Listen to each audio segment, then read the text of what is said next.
Então, nesse texto inicial dele, aparentemente só formal, sem nenhuma sinalização ou sentido a mais, na minha opinião, ele se coloca dentro de uma hierarquia, ele reconhece os limites e as competências da sua função, que era de ajudante de ordens de quem?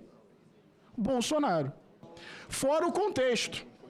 A relação histórica com Bolsonaro, pessoal e política, fora o contexto, minuta de golpe no seu celular.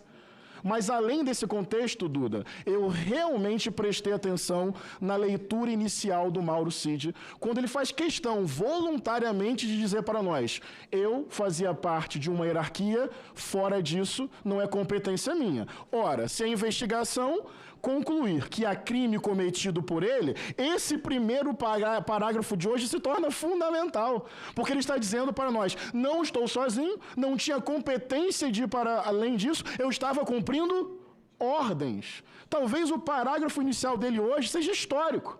Do jeito que ele pôde dizer, ele disse: estava cumprindo ordens. Ora, se nós descobrirmos que essas ordens eram criminosas, ele estava cumprindo ordens de quem?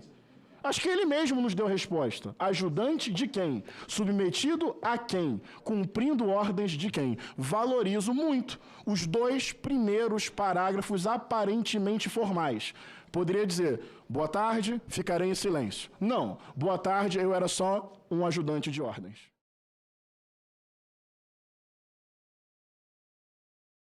Então, o que nós precisamos abordar com a sociedade brasileira, a relação com as Forças Armadas. Porque fica uma ideia de uma associação pró-Forças Armadas do bolsonarismo como se nós fôssemos contra.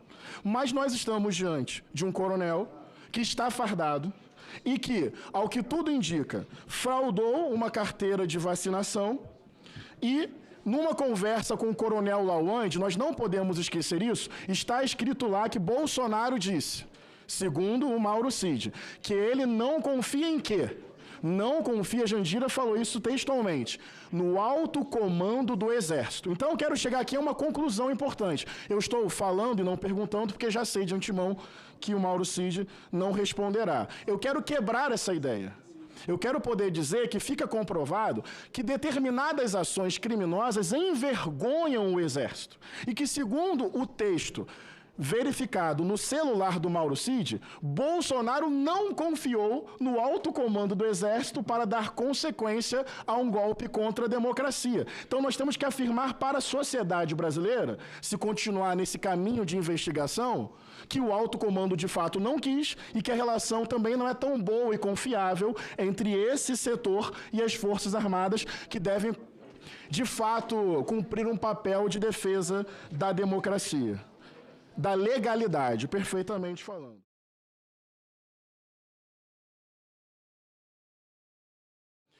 Defender-se agora, na minha opinião, é dizer a verdade sobre todas as pessoas que participaram disso.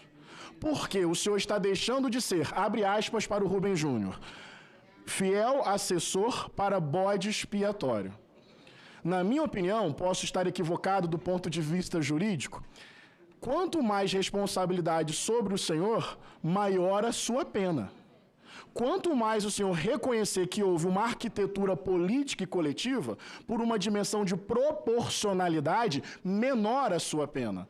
E o bolsonarismo, eu quero terminar com isso, na minha concepção existe direita, existe conservadorismo, como a Duda muito bem descreveu, e existe uma outra coisa chamada bolsonarismo, que a gente vê nos bastidores aqui no plenário. É glorificação do ódio, é sarcasmo, é ironia, é desprezo completo à dignidade do outro, é riso diante do sofrimento humano, é uma lacração intencional na busca por autopromoção a partir do ódio deliberado contra o outro. O bolsonarismo faz da violência política e da política violência, no microfone e fora do microfone. Então, essa lógica cruel não vai ter compaixão do Senhor, não vai defender o Senhor. Pelo contrário, vai comemorar toda a responsabilidade em cima do Senhor, porque é da lógica do bolsonarismo a ausência completa de solidariedade, compaixão, sensibilidade, amor ao próximo, é a violência como política e a política como violência. E nesses últimos 40 segundos, eu gostaria de manifestar solidariedade à companheira Érica Hilton. Eu jamais compararia uma frase tipo: a pessoa que está chamando a atenção está carente, com um crime tipificado em lei de homofobia. Não dá para comparar. E nesse país, muitas pessoas são assassinadas por crimes de ódio, de homofobia e de transfobia. Isso machuca, isso entristece, isso promove o sofrimento. E lá na ponta, isso estimula ações de violência e produção da morte. Nós poderíamos divergir, trocar ideia, pensar diferente, mas a extrema-direita é a promoção do ódio e da morte. Solidariedade a Érica.